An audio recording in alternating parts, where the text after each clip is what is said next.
Ici, donc sans plus tarder, je vais laisser la parole à notre directeur général de la Société de transport d'Outaouais, M. Marc Rousseau. Bonjour, merci à tous et à toutes de votre présence.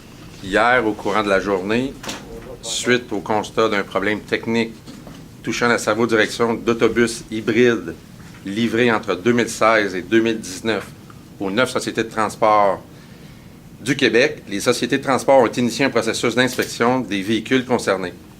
Suite à ces inspections, la décision d'immobiliser une partie de notre flotte a été rapidement prise afin d'assurer la sécurité des clients, des employés et des usagers de la route. À la Société de transport de l'Outaouais, c'est 57 autobus qui ont dû être immobilisés afin d'être inspectés et, au besoin, réparés. Depuis hier soir, nos équipes sont à pied d'œuvre pour procéder aux inspections le plus rapidement possible afin de permettre à un maximum d'autobus de prendre la route de façon sécuritaire ce matin. Depuis hier soir, 57 autobus ont été inspectés, 42 ont été jugés non conformes et nécessitent une inspection plus approfondie et 15 ont été remis en service sur le réseau de façon conforme et sécuritaire dès ce matin. Toutefois, comme vous savez, comme vous avez pu le constater, ce matin, ces inspections d'urgence ont un impact important sur notre service. C'est 72 voyages qui ont été annulés ce matin pendant l'heure de pointe. Pour l'heure de pointe de cet après-midi, nous prévoyons aussi 36 voyages qui vont devoir être annulés. Il est important de préciser qu'aucun voyage sera annulé en dehors des heures de pointe et pendant la fin de semaine. Comme la situation évoluera pendant le week-end, nous invitons la clientèle à consulter. Régulièrement notre site web et surtout à s'abonner aux alertes info réseau qui sont envoyées par texto et par courriel. Pour ceux qui n'ont pas accès à Internet, nous invitons à communiquer avec notre service à la clientèle au 819-770-3245 afin de connaître les modifications aux horaires d'autobus. La STO est désolée des inconvénients que cette situation a pu causer à la clientèle et nous les remercions de leur patience et de leur habituelle collaboration. Soyez assurés que la STO déploie actuellement tous les efforts pour rétablir la situation le plus rapidement possible et que nos décisions sont guidées par la sécurité de la clientèle, des employés et des usagers de la route. On parle d'autobus qui sont en circulation depuis 2016. Avez-vous, depuis 2016, eu des incidents au cours desquels la servo-direction a lâché sur vos autobus? La série qui est touchée, c'est 2016-2019. Nous, on n'a pas de 2016, mais des 17, 2018, 2019. Il y a eu des véhicules dont c'est arrivé, mais comme on a une flotte de 345 véhicules qui parcourent 17 millions de kilomètres, des bris, il y en arrive à tous les jours. Donc, savez-vous combien de fois c'est arrivé sur les Novabus qui sont concernés? Je n'ai pas le décompte au moment où on se parle, mais c'est pas arrivé souvent pour les dernières années. Pouvez-vous nous expliquer la nature du problème? Là, c'est une infiltration d'eau? Oui, en fait, il y a deux types de servo-direction, hydraulique ou électrique. Nous, on est sur ces modèles-là, on est sur une servo-direction électrique. C'est un connecteur qui, de la façon dont il est placé, est susceptible de prendre l'eau. Donc, le connecteur devient corrodé. Et là, à ce moment-là, il y a une connexion qui devient un peu plus faible et c'est ça qui peut affecter la servo-direction. Est-ce que ça a pu affecter la sécurité des usagers? En fait, à partir du moment où la servo-direction arrête, bien sûr, le véhicule n'arrête pas. Là. Je veux dire, le volant devient un peu plus difficile. Il y a des signes avant-coureurs normalement qui se produisent. Au moment où c'est arrivé, par exemple, la semaine dernière, le véhicule, on était capable de le ramener au garage là, sans problème. Juste être sûr de bien comprendre, ça affecte 57 autobus. Il y en a qui sont retournés sur le terrain depuis ce matin. Oui, il faut comprendre que nous, on avait identifié 57 véhicules qui faisaient partie de cette série-là. Donc, au cours de la soirée hier soir, on a déjà commencé à procéder à toutes les inspections. En fait, on a identifié les 57 véhicules. On a commencé à procéder aux inspections de ces 57 véhicules-là. Notre intention était de pouvoir les inspecter le plus rapidement possible. Et de ces 57 véhicules-là, il y en a un certain nombre qui ont été libérés et remis sur la route parce que c'était clair pour nous qu'il n'y avait pas d'enjeu.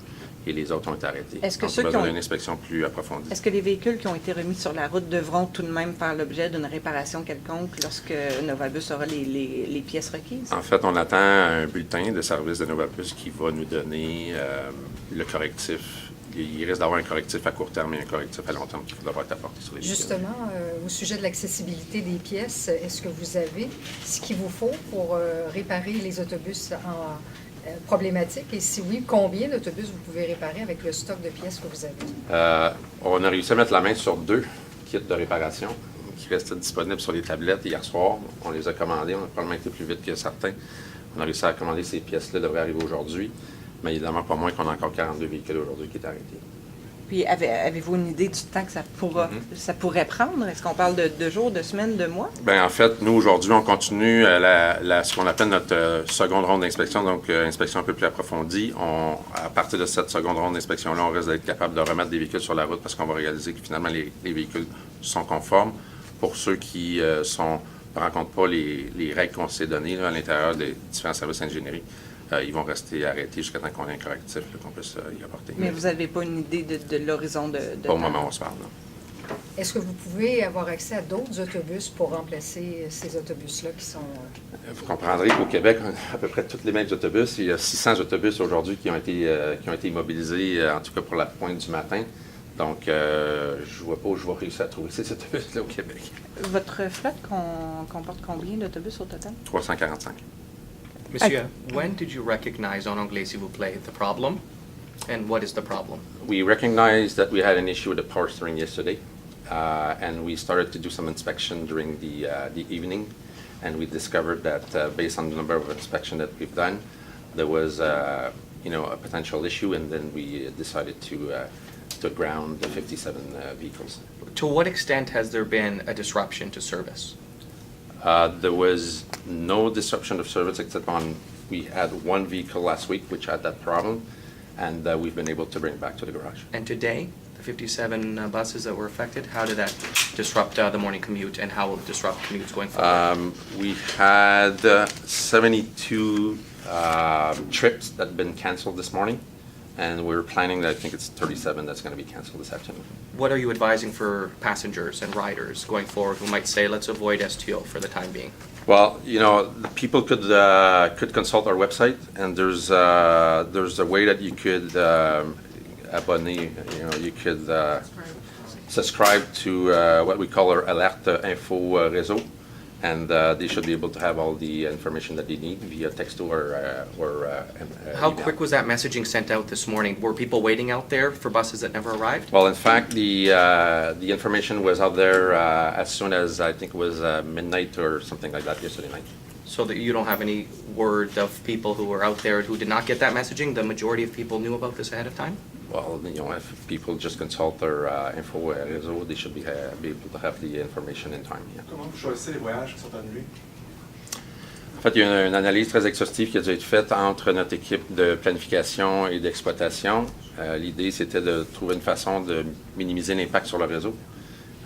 Donc, on commence normalement avec les plus petits voyages. Et après ça, l'idée, c'était en fait, le défi que l'exploitation a eu, c'était de trouver une façon de retirer 57 véhicules sur le réseau. Et la façon dont ils l'ont fait, c'est vraiment de trouver les plus petits voyages qui avaient le moins d'impact possible. Est-ce que vous avez été mis au courant de situations problématiques pour certains quartiers de la Grande Gatineau? Ça, dans la tête. On a Marco ici, notre directeur d'exploitation. Est-ce qu'on a une réponse à cette question-là? Il y a eu certains enjeux sur certains axes principaux. Il y avait beaucoup d'achalandage, mais la situation, en fait, avec la disponibilité de certains véhicules, on a été en mesure de résorber la situation assez rapidement. Mais par exemple, l'axe taché, certaines stations Rapibus ont été plus achalandées qu'à l'habitude, effectivement.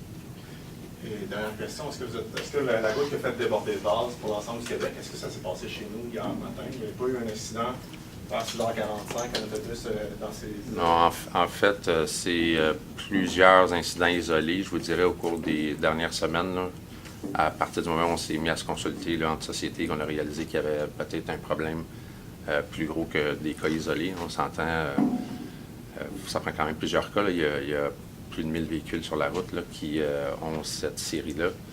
Donc, à partir du moment où on était mis au fait qu'il n'y avait pas que chez nous que ça se produisait, on s'est consulté beaucoup hier en fin de journée. Moi, j'étais sur des appels conférences à partir de 15h jusqu'à presque minuit hier soir pour arriver à définir que finalement, c'était pas que des cas isolés. Puis, on a décidé de prendre la décision à ce moment-là. Vous avez parlé d'un cas plus tôt la semaine dernière. C'était le dernier cas qu'on a eu sur notre territoire. C'est celui qui est arrivé la semaine dernière? Oui. Puis en parler un peu plus, là, juste rappelez-nous ce qui s'est passé précisément la semaine dernière. En fait, on a un chauffeur qui nous a signalé qu'il avait commencé à avoir de la difficulté avec sa servo-direction. À partir du moment où c'est arrivé, on a arrêté le véhicule et puis, normalement, l'entretien se déplace et il va faire un échange de véhicules. Puis on a ramené le véhicule au garage. Est-ce que le VABUS va défrayer les coûts? Normalement, lorsqu'il y a un bulletin de service qui est émis, le manufacturier va payer pour la pièce et pour le temps pour remplacer la pièce. Avez-vous dû faire rentrer des mécaniciens toute la nuit pour faire les inspections? Bien, vous comprendrez que pour être capable de faire 57 inspections qui n'étaient pas prévues au cours d'une nuit, ça a demandé beaucoup d'efforts de l'équipe d'entretien. D'ailleurs, je les remercie énormément parce qu'ils ont fait un travail colossal. J'étais avec eux encore ce matin. Donc, moi, je suis très content de ce qui a été fait au cours de la nuit là, pour s'assurer qu'on on faisait ce qu'il devait faire pour assurer la sécurité des passagers et des chauffeurs. Vous avez fait rentrer combien de personnes? On n'a pas eu besoin de faire rentrer des gens nécessairement additionnels. On a simplement priorisé le travail et puis on a réussi à passer à travers la chambre de travail au cours de la nuit. À quel point est-ce que c'est inquiétant pour une société de transport de voir qu'on avait des autobus qui étaient dans le circuit depuis quelques années, puis que c'est juste maintenant qu'on apprend qu'il y avait peut-être un problème aussi important? Le problème qu'on a trouvé vient avec le temps. Donc, c'est vraiment un problème de connexion. Et à partir du moment où la connexion devient fragile, c'est à ce moment-là qu'il y a un danger imminent. Donc, pour nous, ce qui est important, c'était de valider justement cette connexion-là. À partir du moment où la connexion semble intacte, 2 niveaux d'inspection, quand je vous dis une deuxième inspection approfondie, on est à ce niveau-là aujourd'hui. Donc, il y a une deuxième étape. On peut aller plus loin là, dans notre inspection. C'est ce qu'on fait au moment où on se parle. À partir du moment où on ne trouve rien, on remet les véhicules sur la route.